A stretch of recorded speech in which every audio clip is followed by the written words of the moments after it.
ذات واجب کی قسم اگر بندش امر شبیر نہ ہوتی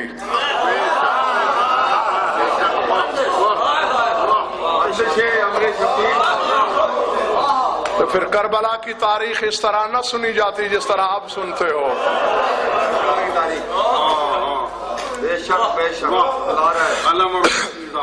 اللہ اکبر. ہاں یہ تو امر حسینی. کیونکہ پہلے بھی میں نے کسی مجلس میں آپ کو بتایا ہے کہ کوئی کام حسین نے عباس کو 2 دفعہ نہیں کہا.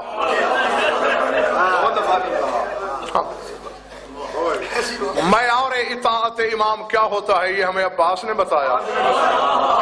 کیا نام ہے اگر یہ حالانکہ بس سمیٹ لیا میں نے سارا کچھ. آنسوؤں کا نظرانہ دو پھر جب تک جی چاہے ماتم کی عبادت کرو. بس ایک ہی رات کا باقی مہمان ہے حسین تمہارا. اور عباس کو بھی اس حقیقت کا ادراک تھا. مدینے سے کربلا تک چونکہ تلوار تو اٹھانے نہیں دی سرکار وفا کو میرے مولا حسین نے,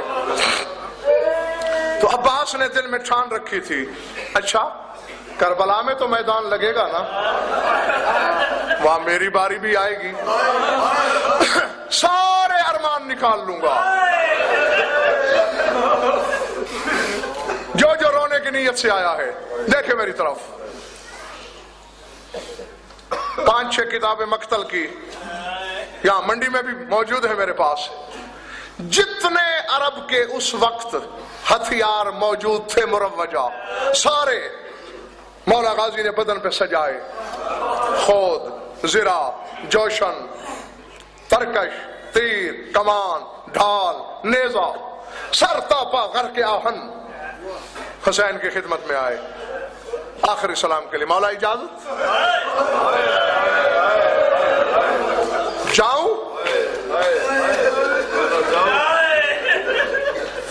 العظمت للہ. بلا تشبیہ سر تاپا, ایک نظر دیکھا حسین نے اور فوراً مشیت شبیری نے فیصلہ کیا اگر اسی طرح چلا گیا تو پھر کربلا کی تاریخ کا تو رنگ کوئی اور ہو جائے گا, جبکہ یہ میری مصلحت نہیں. سر کی طرف اشارہ کیا, اے میرے زور کمر یہ سر پہ کیا ہے؟ مولا خود. کیوں؟ تاکہ دشمن کے گرز وغیرہ سے سر محفوظ رہے. اب مصائب پہاڑ تو ہوتا نہیں جو سروں پہ الٹ دیا جائے, یہ اپنے لفظوں میں چھپا ہوتا ہے. جب کہنا تاکہ سر حملے سے محفوظ رہے, ٹھنڈی سانس لے کے کہا محسوس نہ کرنا اسے اتار دو. کانپتے ہوئے ہاتھوں سے میرے مولا غازی نے خود اتارا, سینے کی طرف اشارہ کیا. یہ کیا ہے؟ مولا زرہ. کیوں؟ تاکہ جسم تلواروں تیروں کے حملے سے بچے. آنکھوں میں آنسو آ گئے. فرمایا محسوس نہ کرنا زرہ بھی اتار دو. میں پڑھ رہا ہوں تم سن رہے ہو, لیکن کتابیں بتاتی ہے حسین ایک ایک کر کے ہتھیار واپس لے رہے ہیں اور علی کی بیٹی بے چین ہو رہی ہے. شریکت الحسین بے چین ہو رہی ہے. آخر میں منڈی والوں 2 چیزیں رہ گئی عباس کے پاس, ایک نیزہ ایک تلوار. کمر کی طرف اشارہ ہوا. یہ کمر کے ساتھ کیا ہے عباس؟ مولا تلوار. یہ کیوں لے جا رہے ہو؟ اب عباس حیران ہوئے. مولا تلوار کے بغیر تو میدان میں بندہ ادھورا ہے, تلوار کے بغیر تو لڑائی کا تصور ہی نہیں. آنسو بھی چھپائے حسین نے, ابا اٹھا کے بلا تشبیہ کندھے پہ ڈالی, منہ دوسری طرف پھیرا, چلتے چلتے کہہ کے چلے زینب کے پردے کا آسرا یہ تلوار کھول کے رکھ دے اور پھر چلا جا. حسین یہ کہہ کے چلے اور زینب دوڑ کے حسین کے سامنے آئی اور زندگی میں پہلی بار حسین کی آنکھوں میں آنکھیں ڈالی اور رو کے کہا سگی ماں کا بیٹا نہیں ہے اس لیے سارے ہتھیار لے کے اپنے ہاتھوں سے عباس کو ذبح کرو. اللہ اکبر. اکبر. کیا لڑے گا میرے جی پہلی بار زندگی میں بھائی سے بولی اس لہجے میں, سگی ماں کا بیٹا نہیں اس لیے. عباس نے کبھی بھی فکر نہ کر, بس تمہارے تصور سے پہلے خالی کرنے لگا ہوں میں ممبر, کبھی بھی تیری دعا رہے.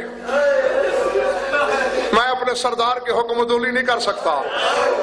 یہ جو 9 لاکھ تلواریں میدان میں ہیں نا, یہ ساری تیرے نوکر کی ہیں, یہ ساری میری ہیں.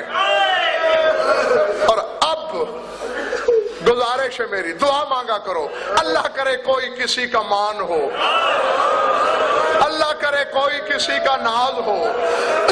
عباس تلوار رکھ کے خیمے سے نکلا, 63 بیویوں کے چہرے پہ موت کی زردی آئی. شام والی بیوی نے دیکھا, بیویوں خیریت تو ہے؟ سب نے روکے کہا, بیوی اگر عباس بھی گھوڑے سے اتر گیا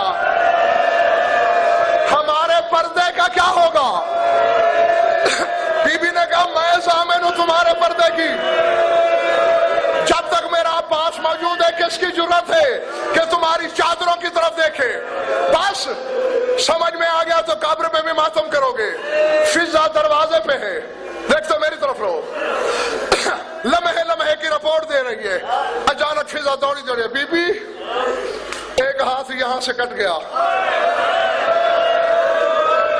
جھٹکا لگا.